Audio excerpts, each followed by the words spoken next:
I always say that the best thing about consulting are the people that you work with. You're always working with the best, pushing each other to learn more, do more, be more, and go even further. Which is why I'm very excited to be able to go through these conversations with some of our alumni who've gone on to even greater success beyond their consulting career, and learn from them about the high points, the low points, the achievements, the wins, and the lessons that we can all take and apply in our future journeys.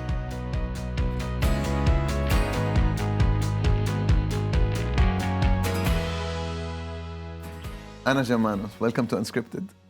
Thank you, Karim. Thank you for having me. So normally I start by saying somebody's title. You actually have now the award. We had, I think Shant was the previous winner of the longest title in our series. You now have clearly won that award. So I'm not going to try and say it. I'd like you to please let us know your title. I'll make it easier on you. So I'm the Group Director of a number of consumer verticals, which are consumer packaged goods, retail, e-commerce, and luxury for Middle East and Africa. At Meta. At Meta. Okay. The Meta bit I can get because it's quite short. All right, excellent. So obviously you're here because you've had a successful and wonderful journey that is ongoing, but also part of your journey was with us at Strategy and The longest part. The longest part, 7 years indeed. So that's why we're having a chat, but I don't want to start there. I want to start actually way at the beginning. And you're the third of 4 siblings. Yes. I think you were also all girls up to you, and your brother arrived afterwards. So tell me about that story, about how this has shaped your outlook and your journey and your attitude towards working life. I'd like to think the way I was born shaped my journey, both personal and professional. So I was born more than 40 years ago as the third girl in a typical, Arab family where after 2 girls, you want the third child to be a boy.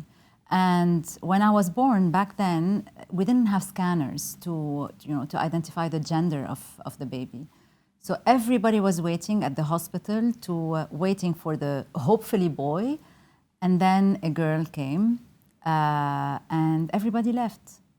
So my mom, this is what she tells me, that she got so much pissed that she called the hairdresser, the makeup lady, to come, and she was ready like a lioness in her bed at anyone attempting to say, "Oh, we're sorry, it's a girl," and she would snap back. So what? Even if she's a girl, she's gonna be the best girl ever. And I grew up hearing that story. And funny enough, 11 months after I was born, my brother came.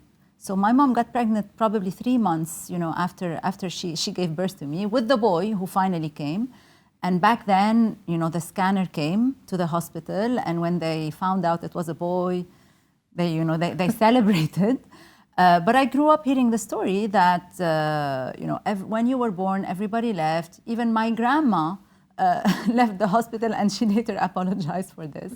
But I guess this is really reinforced or kind of made me wanted to show up.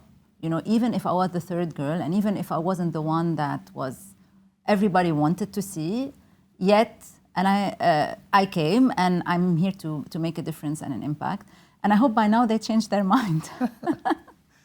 So clearly your mother wanted you to be an independent woman, charting your own way through the world. But you also mentioned that your father was also quite encouraging in the sense of letting you make your own choices, not having to follow his footsteps in terms of what he was doing or the family business and so on.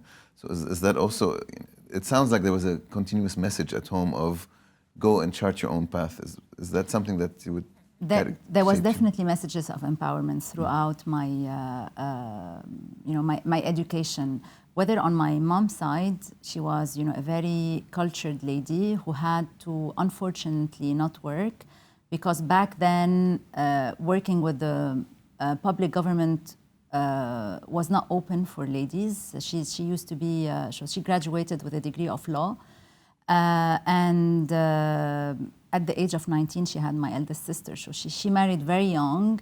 And throughout her life, she wanted to make sure, as she had 3 girls, that all of her girls were actually grow up, get the education needed, and integrate the professional life. They needed to be independent.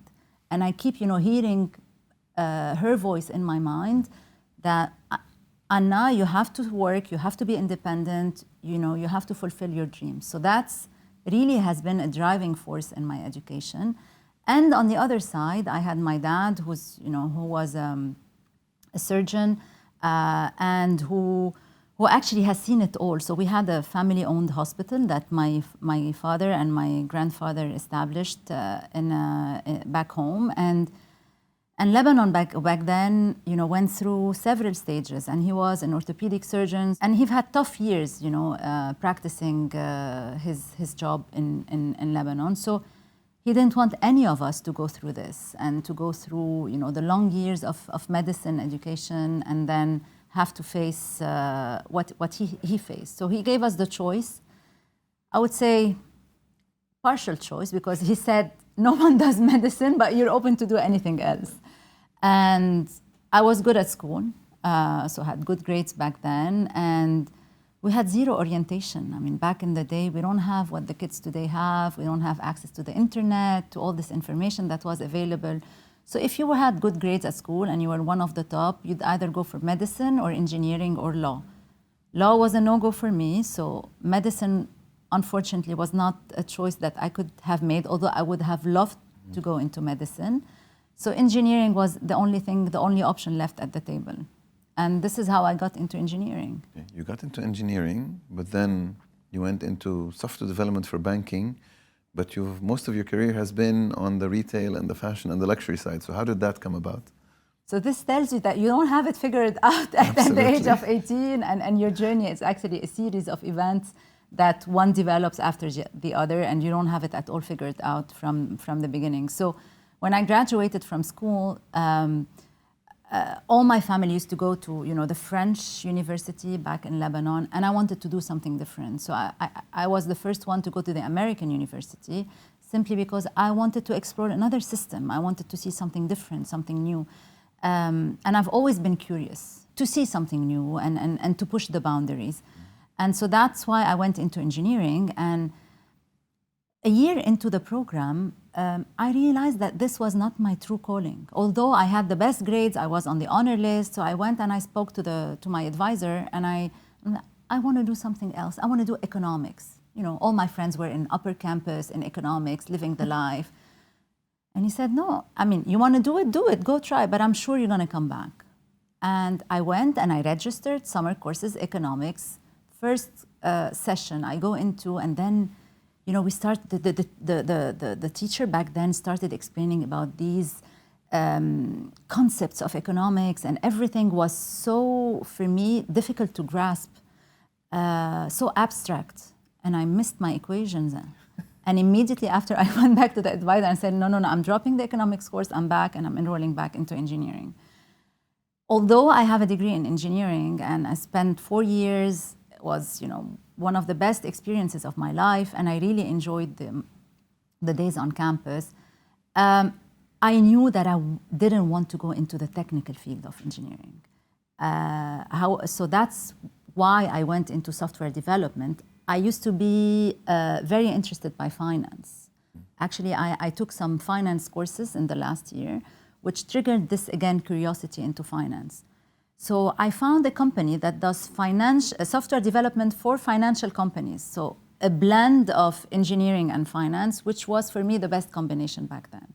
That's how I started my career into financial software development. 4 years into that, 4 to 5 years into that, I realized that it was quite narrow. And again, my curiosity called again and said, Anna, you need to broaden your horizon and you need to do something new. So I realized I lacked some business acumen. That's why I enrolled. I went to the MBA. And after a year, going into the MBA, I said, okay, I want to still be in finance, but I want to move to the banking side, to the other side, not to the supplier, but to the actual financial institutions. And back then, it was 2009. We were just going out of the financial crisis, or in the midst of the financial crisis. So when the consultancy firms came on campus, and I also applied for these, I wanted to check what are my chances in consulting. And I met friendly people I could connect with, people I can build a rapport with. And this is how I went into consulting. So it's basically because I couldn't build that rapport with the financial sector people back then, and I built it with the consulting, that I decided to intern with Booz & Company back in 2009. And my first project was in consumer and retail. And this is where I discovered my true calling for these industries, thanks to Booz & Co back then. Okay, so clearly you finally found the area that you love and identify with. I really like these industries because they are the closest industries to the consumers. So they're very palpable. You know, the product that the consumers buy, or the product that I can advise on, or the strategies I can advise on, I'm actually a consumer myself. Yes. So I can truly relate, put myself in the shoes of the consumers, and then put my consulting hat on and advise accordingly. So that's why I think, you know, I'm attracted to these industries. And the retail side of things is quite analytical, so which also ties well to, you know, my engineering side, or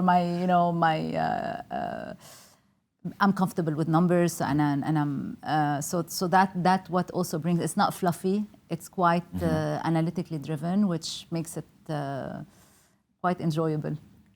And a little side tangent here, the fact that you and I are both wearing pink was not coordinated, because I knew you were in the fashion. No, not at all. I knew today you would be one of our most elegant and colorful guests, so I had to think about not being boring and black, but that was about it. Thank you, Kevin. To be honest, I look at the previous episodes and everyone was wearing gray, black, or white, and I love colors. I mean, if you see my pictures anywhere, I'll always be wearing some sort of colors. So I'm like, today is no exception, and it adds some colors to the series.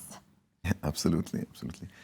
And then when you describe your journey, it sounds very, I know you said it shows you that what I studied, where I ended up, means that it's not planned, but the way you describe it, I decided I didn't like this, so I went and did economics. I didn't like them, so I chose. It makes it sound very deliberate, but at the same time, there seems to be an element of coincidence in it. So when you look back now and you're trying to connect the dots, how much of it do you think was you taking conscious decisions about where you wanted to go versus circumstances or chance meetings and so on shaping your path? I definitely believe there is coincidence. Played a role in being the right person at the right moment sometimes when there is an opportunity that occurs. And this is chance, you know, you can't control it. But also there's a big element of how much risk you're willing to take, and what you really want and what drives you to make these decisions. And I think throughout my career, I've always been curious, so I think that's a driving engine in my decisions. But I've also always think like, what the worst that can happen, okay? So if I'm in engineering and I'm not happy, shall I stay and not happy, or try something else? What the worst that can happen? The worst that can happen is I don't like it, I come back. So, and I have this attitude and you know, this principle in my life, even in my day-to-day work, even at work now. Like, if someone panics on the team, I calm them down and say, what's the worst that can happen? The ad doesn't go live on time. It's okay, we can handle it. So,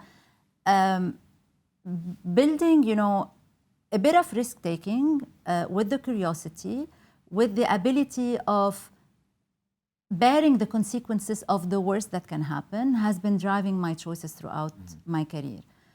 But I've also had some, like, not some rules, but, you know, I happen to, whenever I was in a job, and that's also, it's a bit of my character, I guess, is if you do something, do it right and leave an impression or a legacy where people can say, Anna was here and she did it right. Because you never know when you might be again working with these people or meeting them, or actually these people reaching out to you to do something because you left that impression and you left that legacy. So that's why when I talk to the younger people or even to my kids, when you do something, do it right and invest yourself in doing it, because you don't want to you know, leave the room and say, oh yeah, she did it, but she's not the right person. No, you are the right person when you invest totally in yourself. So And that's what made my actually career journeys and the step from one job to the other is actually through the network that I have built with Booz & Co, because these people have worked with me and they were comfortable to refer me or to call me and say, Anna, I think you're the right person for the job. So always leave a good impression or a legacy and invest yourself, because this is what everybody will remember about you. It's a good point you make. It's, as you said, going from Strategy and to Google was through somebody that worked with you at Strategy and. Going from Google to Meta was also because of an alum. So, as you said, the impressions count. All my jobs have been through referrals from the network that I built, primarily at Booz & Company. I mean, back then it was the largest consulting firm in the region. So if you wanted to be in consulting and in the region, Booz & Co was the place to be. And then the other firms came and follow, and they scaled in the region. But the network that the company had, so today, even today, anytime I need to contact someone that I don't know personally, I'm sure someone at Booz knows this person. So I'm able to contact someone who can put me in contact with the person that I need to talk to. And this, shows you the strengths of the network that this company has built in the region. Yeah, I think it's a common theme that comes up whenever we're talking to alums, that the bonds that they build with people while they were in strategy or in consulting tend to outlast the job itself and tend to stay with you as you go along in different ways. Some people have become friends, some people end up, it helps them professionally, but there's definitely that feeling of connectedness that stays, which is quite great, good for us to hear about. Anyway. No, for sure. I mean, we used to spend a lot of hours with these people in the office. That helps too. But also there was a camaraderie. I think it was, although it was long hours and,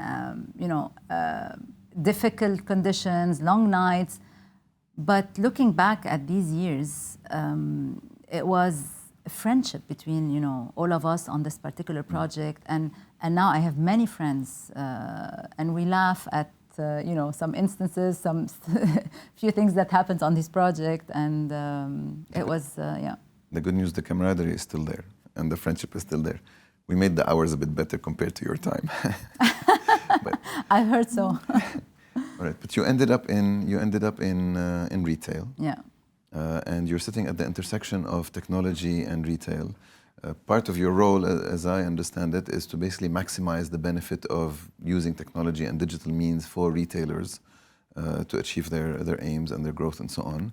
From where you sit, and you've been in this sector for a while, where do you see it going? Where do you see the opportunities from a regional perspective? If we look at retail or e-commerce, I think if we take a step back, consumers in our regions, we're in a region where the consumer base is young, connected, super well educated on what's happening in the region and beyond this region. So this translates in their consumption behavior, in their media behaviors, in the way they consume content, in the way they buy products, in the way they discover product.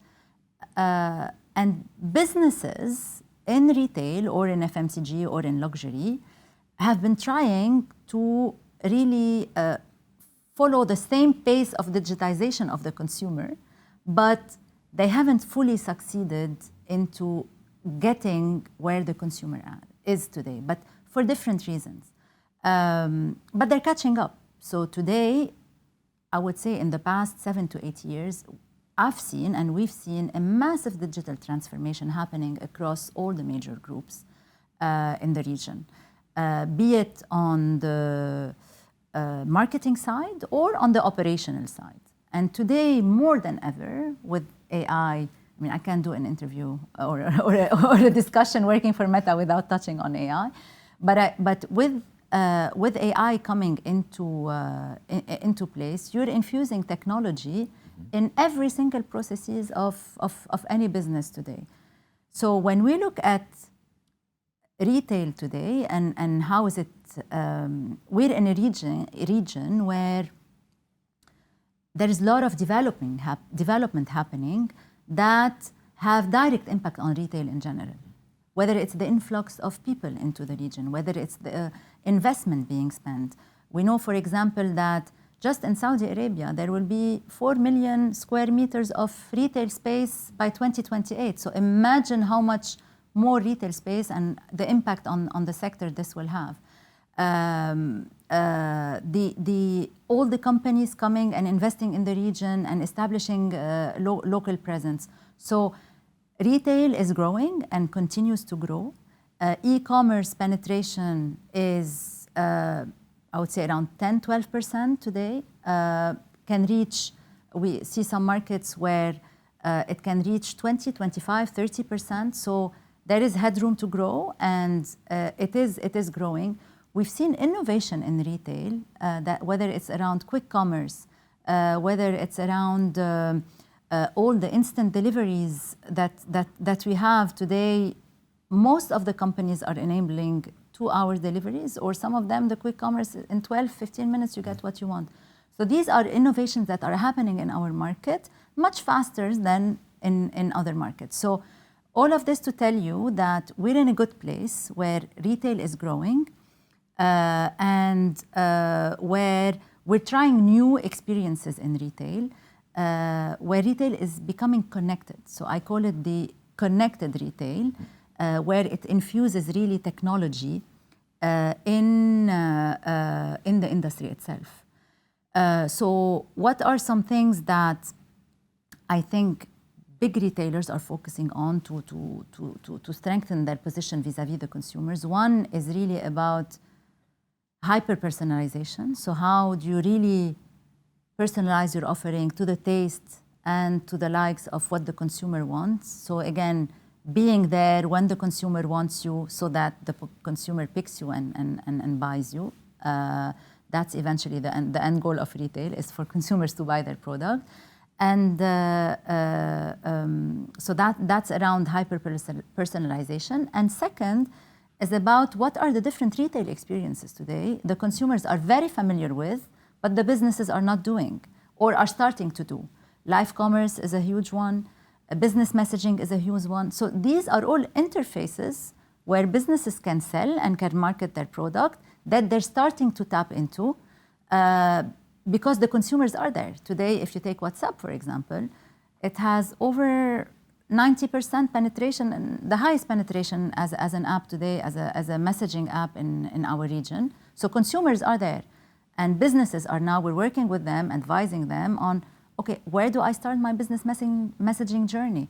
How do I make sure I make the most out of this channel without also being very intrusive, and while making it user-friendly as well. So I think these experiences, connected experiences, coupled to what the retailers have been doing, is really fueling further the industry forward.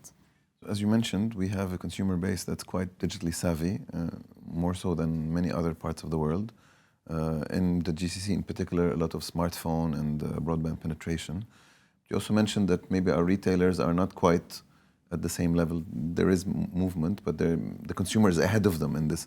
So if I'm ahead of a retail conglomerate or of a retail business, what would be your advice to me in terms of how do I make sure that I am reorienting my organization so that it is taking advantage of technologies and of this digitally savvy consumer? That's a good question. I think first it's about identifying areas where technology can be an enabler. Okay, so it's not about leveraging technologies just for the sake of technology, or by for some PR or some stunt, etc. It's really looking at what is the business issue that I'm trying to resolve. Is it an efficiency issue? Is it a productivity issue? Do I have supply chain issues? Do I have out of stock? How can I improve my planning and forecasting?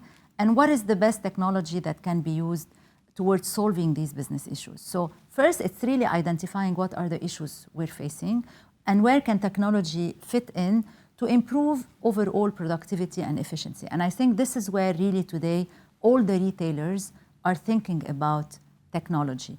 and are consulting with many, not only Meta, but many players on how can technology help them solve these problems.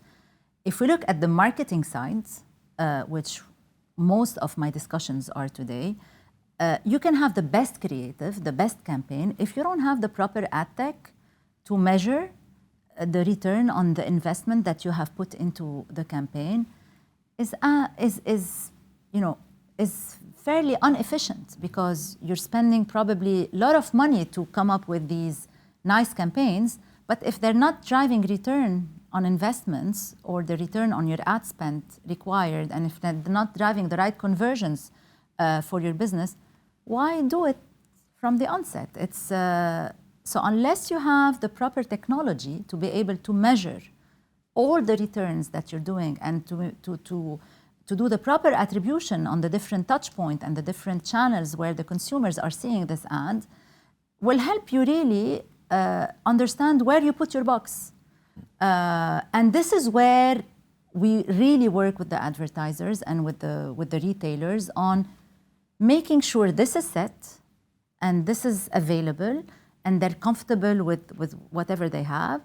And then you build on top of that. So often, and we've seen different stages. So you have some retailers that really have invested in this, and today they have best-in-class ad tech infrastructures. Other are building it, other are still lacking. So different companies are at different stages of the maturity, but they all understand the importance of it, and we support them with the help of other partners as well to get there. As you said, you work in a sector that's close to consumers. You're working closely with retailers. Obviously, it's a sector that you're interested in the sense that, as you said, you made the point of figuring out what you want to wear and how you want to look and so on. So there's a personal affinity as well. If you were to look at how you're spending your time on your job, what are the moments that bring you joy? Where you think this is all worth it? Sometimes, I mean, you're going to laugh probably, but I really get excited with the launch of a new mascara still, So if I'm talking to one of the beauty players and they're telling me, Anna, we have this 10x volumizer mascara that is coming, we're launching it, no other brands has it. I go with them, I go with the flow, with the energy, and I feel like, okay, I want to try it, I want to get this next mascara. And this is what I love, the industry that I manage, and I get excited about, from this simple, mascara launch to the most complex product being launched, or the new model, or even when one of the retailers launch a new concept, and I get excited as if I'm one of them, and because of the connection that I have with the industry. So I think I wouldn't be happy if I would be managing any other industries. So that for me, first and foremost, is what keeps me excited. Working also with Meta now, and previously with other tech giants and other consultancy firms, like, nothing is still. Every day there's something new. And again, to the risk of sounding repetitive, because I'm curious, this satisfies my curiosity. So if I go back to my days in consulting, every project was something completely new, different industry, different client, different challenge, and in a couple of weeks, I had to ramp up and become an expert and sound like an expert to solve a business challenge. I mean, I'm simplifying it, but I think the ability to learn fast and to grasp quickly satisfies my curiosity. Working in tech companies also that are continuously innovating themselves makes me work in an industry that is moving, changing, and keeps me excited. So I think it's a blend of the industry that I manage, the companies that I work for, and of course the people. The people, I'm lucky to have worked for companies where people are nice and people I can connect to, because this for me is super important. If I'm not able to build the rapport, this brings my energy down, and I try to fix it. So I try to infuse the energy and to make the connection. But if it doesn't work, then I move on. You don't have to answer this, but it must have been horrific for you when Mark Zuckerberg went through the phase where he only wore the same shirt and the same jeans every day. You know, I'm fine with it. It's your mission to add color now. Exactly. Maybe it reflects in me not doing this at all. I don't do it, but I mean, if people are comfortable making less choices every day, what they want to wear, then be it. Good. We don't want to get you fired out of this interview, so that's a good answer. Right. You mentioned some of the things that you got out of consulting, the fact that it was curiosity, new things, learning, the network, and so on. Are there, because you spent 7 years with strategy, and are there any skills or things that you learned on that job that sort of stayed with you as you went afterwards to Google and Meta? Definitely. A few things. So I think consulting, as I said, is a school, really. And I would advise today if, my friends are starting to have children in colleges, and if I am to advise them, and if they really don't know, if they don't know what they really like and they really are interested in a particular field, so I would tell them, okay, go and do it and invest in it. I would advise them to go into consulting. It's a great, I would say, environment and school to start your career. You get to learn multiple industries, and then you pick whatever you like for your next stage. If you want to move out of consulting, you can go into that industry. So that for me was a school. And I think a few things that I learned, other than the network that I still cherish today, is the ability to structure and to find structure in a chaos. So we live in a chaotic life, right?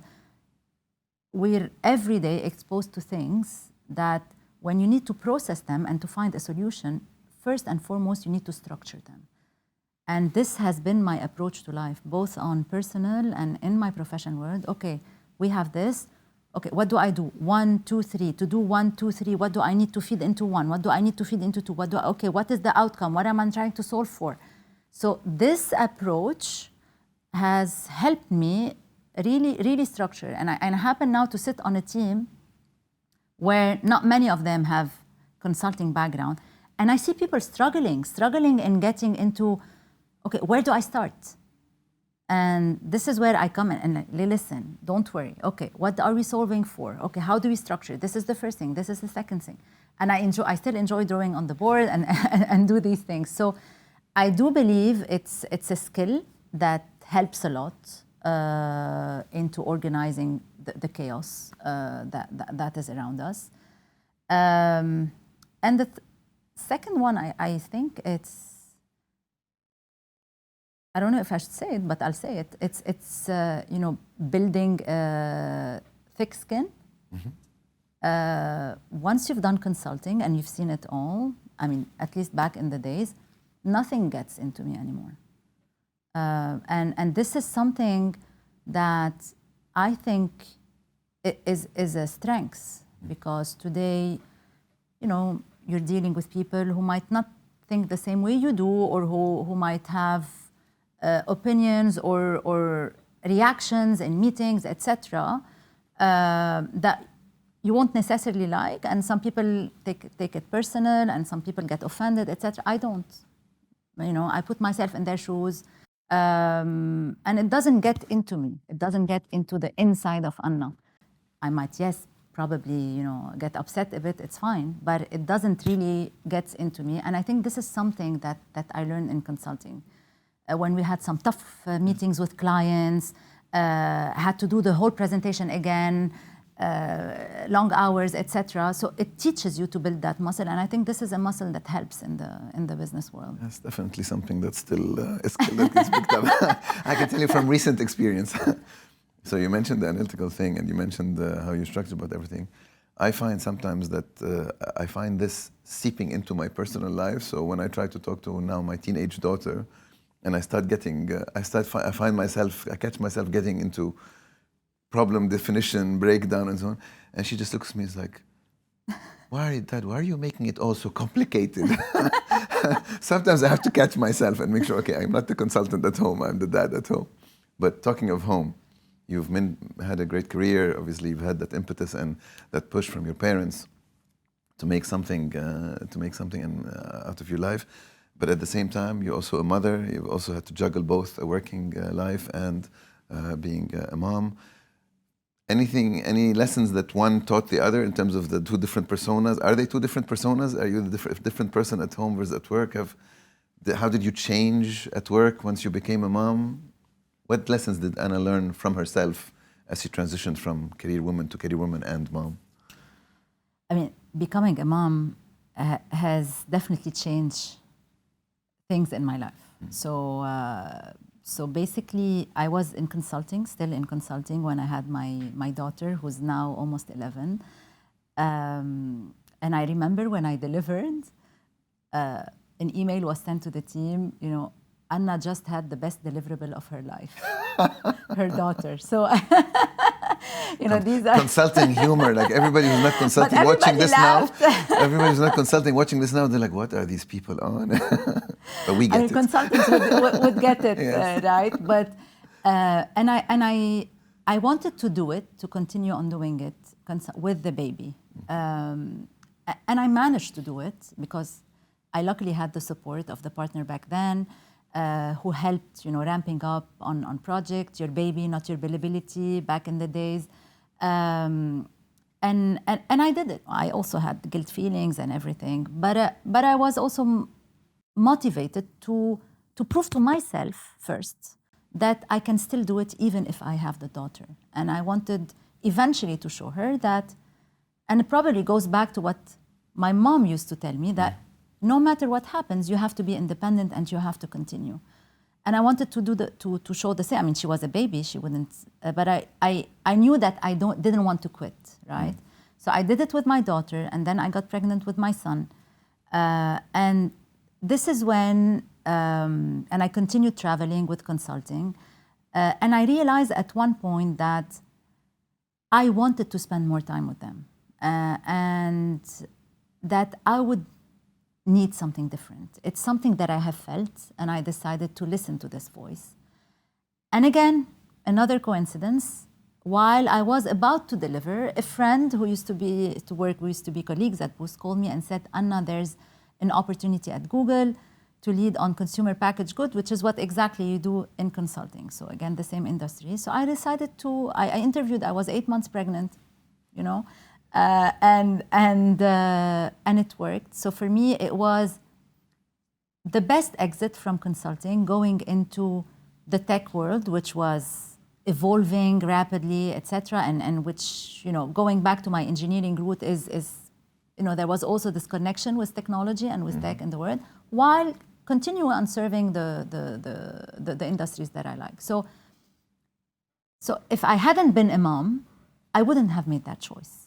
So definitely this is an example of how being a mom impacted my career journey, not necessarily to something worse or to something better, to something different that I really enjoyed. Going back to the question is, you know, what are some lessons as a mom? Today, we talk a lot amongst women, and I do respect all choices that women make if they want to, you know, quit their professional career because they want to invest in their family, in their home. It takes a toll to be working and to have kids and to have a home to entertain. I mean, you can't do it all. You can do it, but maybe not to the quality that you've had or the standard that you have before being a mom.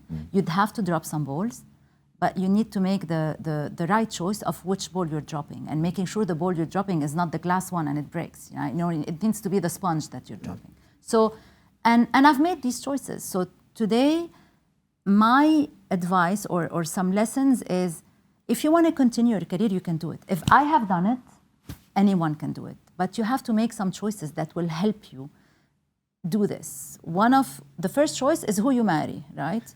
You need a supportive partner. A partner that Did you check that? No, I'm lucky to.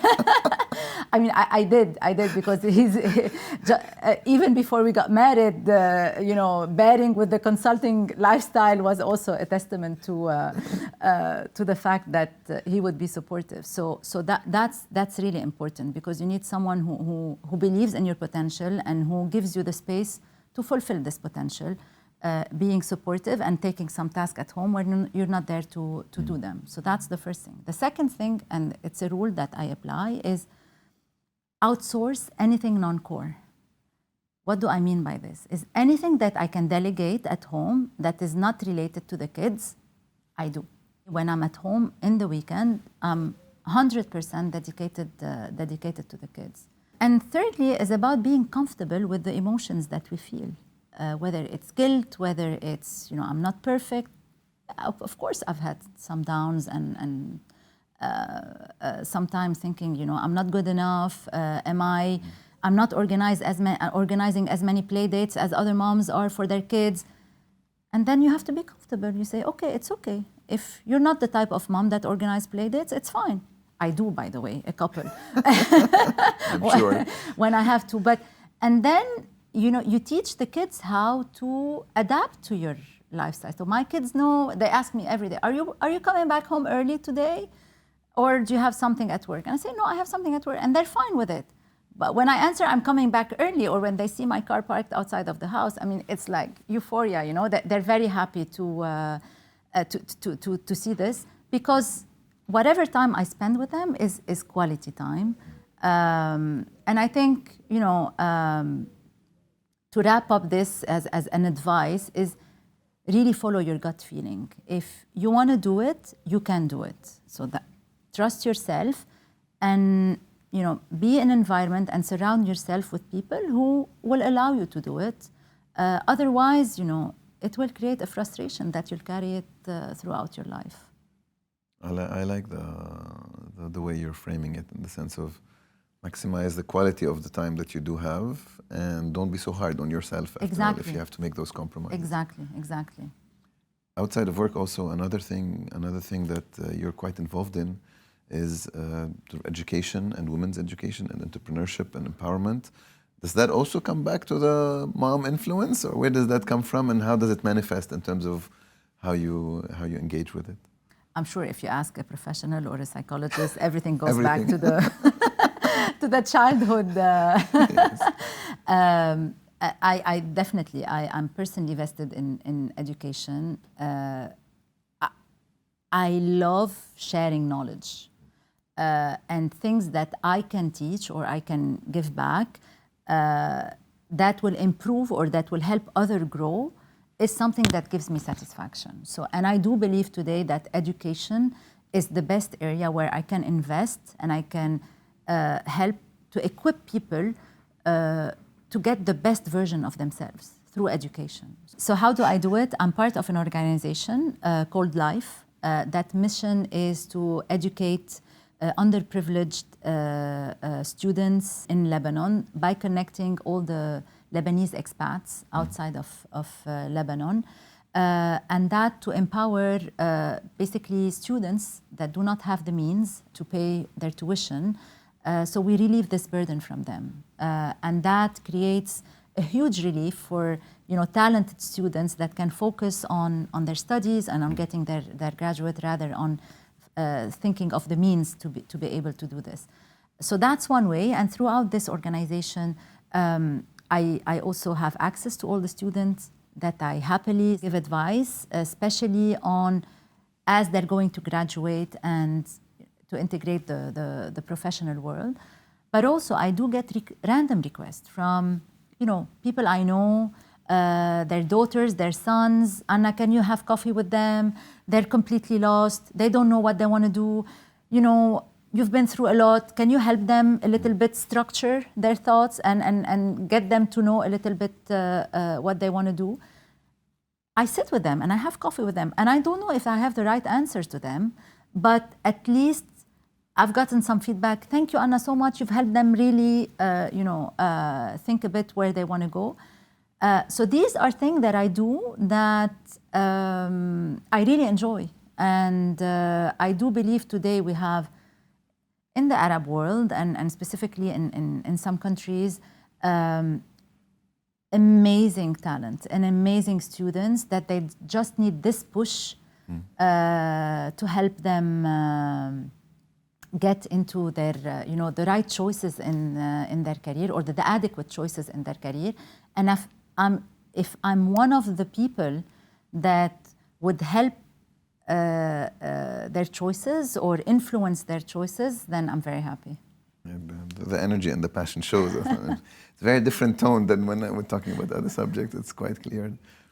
If you were sitting with your mom and looking at your journey, would she be proud that you followed her instructions right now? I think she is. We have a guest house in the mountains in Lebanon, and I have many friends or people that know me that visit while I'm not there. And when they're there and she knows that, oh, they know Anna, she goes and, describe all my professional journey again and again. And I'm like, no, Mom, please stop, please stop. So they're like, Anna, we met your mom. And I'm, oops, what did she say? So I tend to believe that, she's proud of herself, that, she takes pride in all of us, not only me, all her children, achieving, their career goals and all of us working. So I think she's happy and satisfied with the way she instilled this in us. And are you passing on the same message to your daughter? I'm probably not passing on the same message. One of the message I'm passing on, not to my daughter, but also to my son, is the fact that whatever you decide to do, do it well. And this is the standards and the work ethics that they should have is definitely something I'm passing on to them. If she decides to be a dancer, let her dance well. If she decides to be an actress, let her act well. If she decides to be a surgeon, let her practice well. So this is what I ultimately want them to do. That's a wonderful message. Anna Germanos, thank you for sharing your journey with Unscripted. Thank you so much for having me, Karim. It's been a really enjoyable discussion. Likewise.